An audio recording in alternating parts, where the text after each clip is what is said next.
Dzień dobry. Zanim przejdziemy do rozważań bardziej szczegółowych dotyczących różnorodnych kwestii współpracy z dziećmi odmiennymi kulturowo w klasie, chciałbym skupić się na kwestiach bardzo podstawowych i elementarnych. W pierwszej kolejności chciałbym podjąć się rozważania bądź refleksji dotyczącej odmienności kulturowej w klasie. Wiemy, że przez ostatnie lata kwestia odmienności kulturowej zdobywała coraz większe zainteresowanie nie tylko naukowców, ale również osób zajmujących się kwestiami praktycznymi. Przede wszystkim było to związane z tym, że nieuniknionym wręcz procesem współczesnych czasów jest rosnąca różnorodność, zarówno kulturowa, jak i językowa osób, z którymi stykamy się w różnych obszarach swojej działalności zawodowej. To, na co można zwrócić uwagę, to pewna względna nowość zagadnienia wielokulturowości, wielojęzyczności dzieci.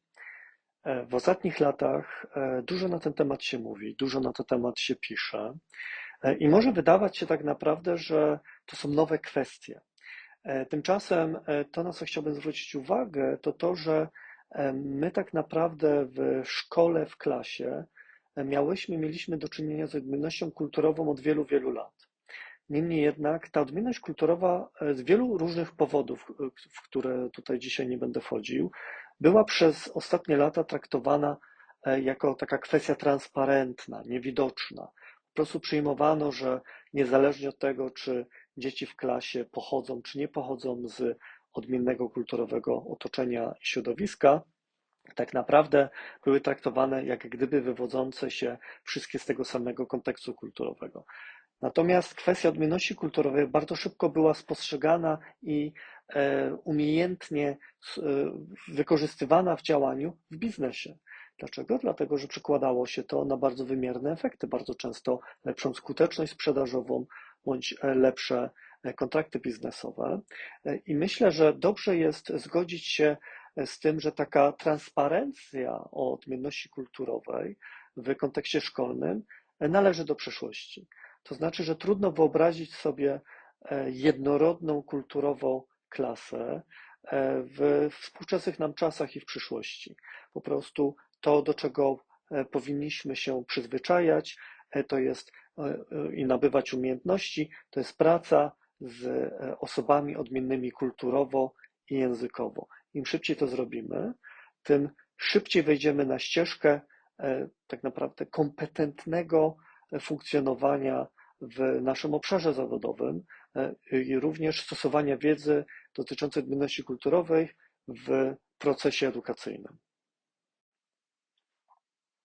Zastanówmy się krótko nad możliwymi źródłami odmienności kulturowej w klasie. Przede wszystkim mamy do czynienia z rodzinami imigrantów, w tym również rodzinami uchodźców, a więc z osobami, których kultura pochodzenia jest inna niż nasza kultura polska. Przyjazd tych osób do Polski może być w związku z tym związany z dwoma kontekstami. Pierwszy kontekst może mieć charakter dobrowolny. Rodziny mogą przyjeżdżać do Polski w związku z awansem zawodowym, z poszukiwaniem lepszej pracy, podniesieniem jakości warunków swojego życia. I jest to taki charakter pozytywny, gdzie rodziny chcą przyjeżdżać do Polski. Drugi charakter może mieć charakter przymusowy.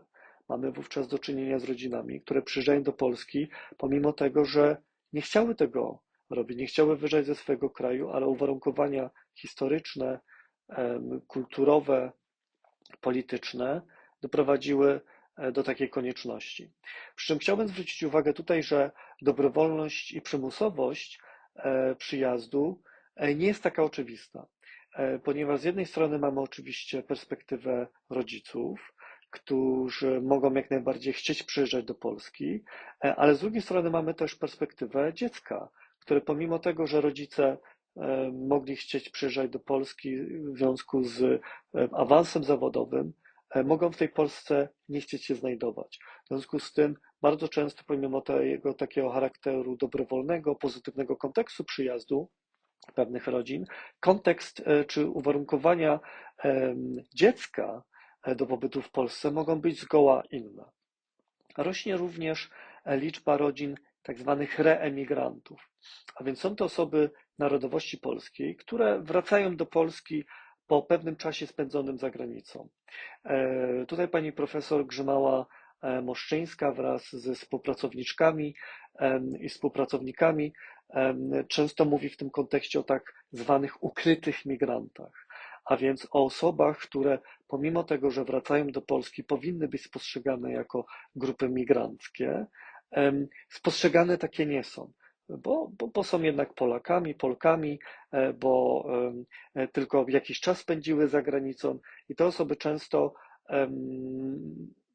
również muszą radzić sobie ze szczególnymi wyzwaniami charakterystycznymi dla migrantów, z tak zwanym szokiem powrotnym, o którym będę mówił podczas kolejnego nagrania. Rośnie również w ostatnich latach liczba rodzin wielokulturowych, a więc takich, które mieszkając w Polsce, w których dzieci wychowują się w niejako dwóch kontekstach językowych, kulturowych i również w związku z tym możemy tutaj mieć do czynienia z szeregiem wyzwań i trudności w kontakcie z tego typu rodzinami. Mamy również rodziny należące do mniejszości narodowych i etnicznych.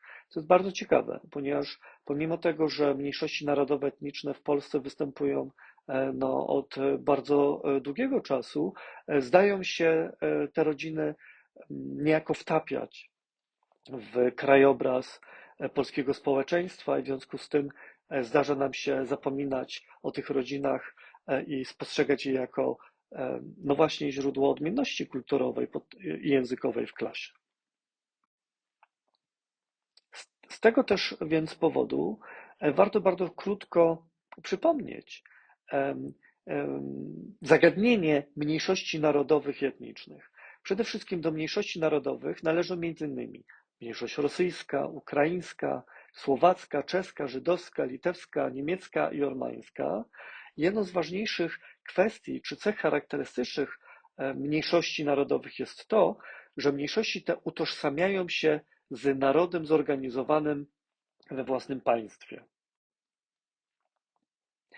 Mamy również mniejszości etniczne, na przykład romską, łemkomską, karaimską czy też tatarską. I cechą charakterystyczną tych mniejszości jest to, że choć posługują się osobnym językiem, odrębną kulturą, to nie utożsamiają się z narodem zorganizowanym we własnym państwie. W ostatnich latach bardzo często byłem świadkiem przypadków, w których tego typu osoby właśnie z mniejszości narodowych i etnicznych były tak naprawdę traktowane jako typowe dzieci polskie z niejako zaprzeczaniem ich odmienności kulturowej i językowej, na co też chciałbym zwrócić uwagę, aby tego typu błędów w spostrzeganiu odmienności kulturowej i językowej w klasie unikać. Elementem wspólnym tych wszystkich grup jest mniej lub bardziej wyraźna i zaznaczona odmienność kulturowa i lub językowa. Co to znaczy?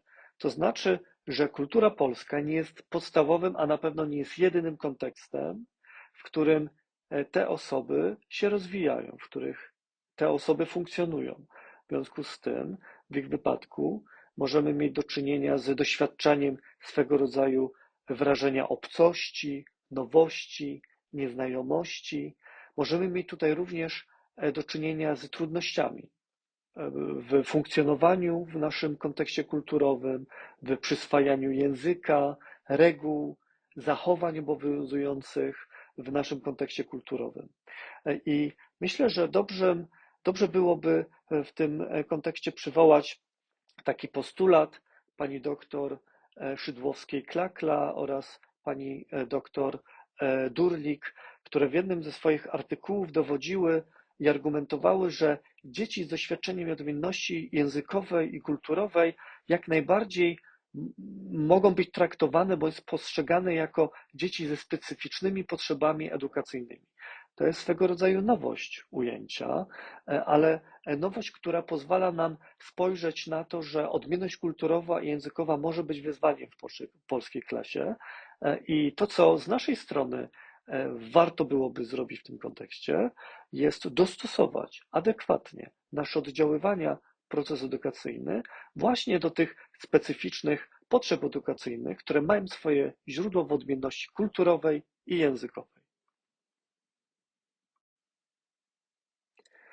Oczywiście można zapytać, po co się tym przejmować? Po co w ogóle się nad tym zastanawiać? W przeszłości pewnym jakimś takim, jakąś formą działania była szeroko popularyzowana równość, niejako ślepota na kolory. Wszyscy jesteśmy równi, wszyscy jesteśmy tacy sami, niezależnie od tego, z jakich kultur pochodzimy, jakimi językami mówimy. Wyrazem sprawiedliwości jest tak naprawdę traktowanie wszystkich w taki sam sposób. Ja chciałbym niejako poddać pod wątpliwość albo pod dyskusję tego typu sformułowanie. Za panią profesor Grzymałą-Moszczyńską, która pamiętam w 2010 roku na jednym ze swoich wykładów właśnie dowodziła, że traktowanie wszystkich w taki sam sposób, zaprzeczeniem odmienności językowej, kulturowej wcale nie jest przejawem sprawiedliwości, ale raczej przejawem pewnej ignorancji, często niezawinionej, ale również przejawem braku wiedzy i empatii. Przede wszystkim powinniśmy dążyć do równości, ale równości rozumianej nie jako ignorowanie różnic i specyfiki kulturowej, a jako uwzględnianie tej wiedzy do adekwatnego działania. Dlaczego? Dlatego, że zaprzeczanie i ignorowanie różnic i specyfiki kulturowej tak naprawdę będzie prowadzić do dyskryminacji i zawsze jest szkodliwa i nieetyczna. Warto więc zapytać, no dobrze, to czym w takim razie jest dyskryminacja? Czym się dyskryminacja przejawia? Zgodnie z ogólną w tym momencie definicją dyskryminacji, którą chciałbym paniom, panom przedstawić, dyskryminacja to nierówne traktowanie, którego doświadczają konkretne osoby lub grupy. Nierówne traktowanie ze względu na określoną cechę. To może być płeć, to może być kolor skóry, to może być również pochodzenie narodowe i lub etniczne, na co chciałbym zwrócić uwagę, i szereg różnych innych elementów bądź cech. Stopień sprawności fizycznej, stan zdrowia, wiek, orientację seksualną, czy na statusie społecznym i ekonomicznym kończąc. Dyskryminacja oznacza zawsze jakieś odmienne, zróżnicowane traktowanie. Ono może wiązać się i bardzo często się wiąże z wykluczeniem, ograniczeniem, właśnie ze względu na pewną cechę, ograniczeniem dostępu, możliwości, szans. I tak naprawdę dyskryminacja zawsze wiąże się z pewnym utrudnieniem lub uniemożliwianiem korzystania z praw, które powinny przynależeć wszystkim w równym stopniu. Praw, dóbr czy szans. Tak więc dyskryminację możemy w tym momencie rozumieć jako nierówne traktowanie poprzez nieuwzględnienie również pewnych specyficznych potrzeb. W tym kontekście potrzeb związanych z odmiennością kulturową czy językową. I niezależnie od tego, czy jesteśmy tego świadomi, takie ograniczanie dostępu no, będzie wiązało się z utrudnieniem, ograniczeniem, a więc z tymi cechami charakterystycznymi dyskryminacji. Chciałbym w związku z tym wszystkich pań i panów zachęcić do podjęcia się świadomej refleksji nad rolą i znaczeniem odmienności kulturowej i językowej w procesie edukacyjnym. Uważam, że jest to ważne z wielu różnych powodów. Dlaczego? Moim zdaniem ważnym jest uwzględnianie tego typu wiedzy w swoim oddziaływaniu. Ano dlatego, że my realizując swój proces edukacyjny, dążymy do określonego celu edukacyjnego, kształcenia i tylko i wyłącznie uwzględnianie odmienności kulturowej, językowej w naszej pracy będzie nas prowadzić do tego celu, będzie nam to pomagać w realizowaniu wcześniej naszych celów i efektów. I to nas prowadzi tak naprawdę do ważnego zagadnienia kompetencji kulturowej, o której chciałbym, żeby panie i panowie myśleli jako podstawowa kompetencja profesjonalna. Chciałbym, aby weszło to do kanonu obecnego kształcenia. My już w kontekście diagnozy psychologicznej, pedagogicznej coraz bardziej jesteśmy świadomi konieczności posiadania takiej kompetencji. Również kompetencja kulturowa wydaje się być pewną podstawową kompetencją kształtowaną w różnych zawodach medycznych. Chciałbym również w związku z tym, aby w kontekście szkoły, w kontekście wykonywania zawodu nauczyciela, abyśmy również zwrócili uwagę na taką kompetencję i uwzględnili ją jako podstawową kompetencję profesjonalną. Kompetencję kulturową możemy zdefiniować jako konstrukt składający się z 3 głównych elementów. Po pierwsze jest to wiedza, po drugie są to umiejętności i po trzecie są to postawy. Wszystkie niezbędne do tego, abyśmy mogli pracować z osobami o różnym pochodzeniu etnicznym w kontekście ich pozostałych aspektów tożsamości, takich jak na przykład wiek, płeć, wyznanie, status społeczno-ekonomiczny i właśnie pochodzenie kulturowe. Proszę zwrócić uwagę, że jest to wiedza, a więc to, czego się możemy nauczyć, między innymi z tych materiałów wizualnych. Są to umiejętności, a więc są to kwestie, które możemy wyćwiczyć, wytrenować, również nauczyć się w działaniu, ale są to również postawy. Postawy, które musimy sobie w pewnym momencie uświadomić. Postawy, które posiadamy względem osób odmiennych kulturowo, odmiennych językowo i właśnie ten element postaw jest elementem, który zdarza się, że jest zapominany w kontekście kompetencji kulturowej. Więc nie tylko powinniśmy być ukierunkowani na kształcenie wiedzy i umiejętności, które są bardzo ważne, ale również zachęcam do pogłębionej pracy, często związanej z braniem udziału w treningach wrażliwości kulturowej, podczas których możemy często po raz pierwszy uświadomić sobie nazwać, zwerbalizować swoje emocje, odczucia, również postawy związane z odmiennością kulturową.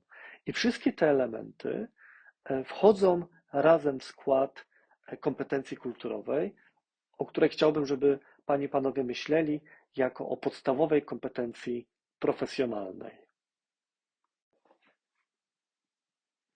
Tak więc kompetencja kulturowa to umiejętność identyfikacji zaplecza społeczno-kulturowego osób, z którymi pracujemy.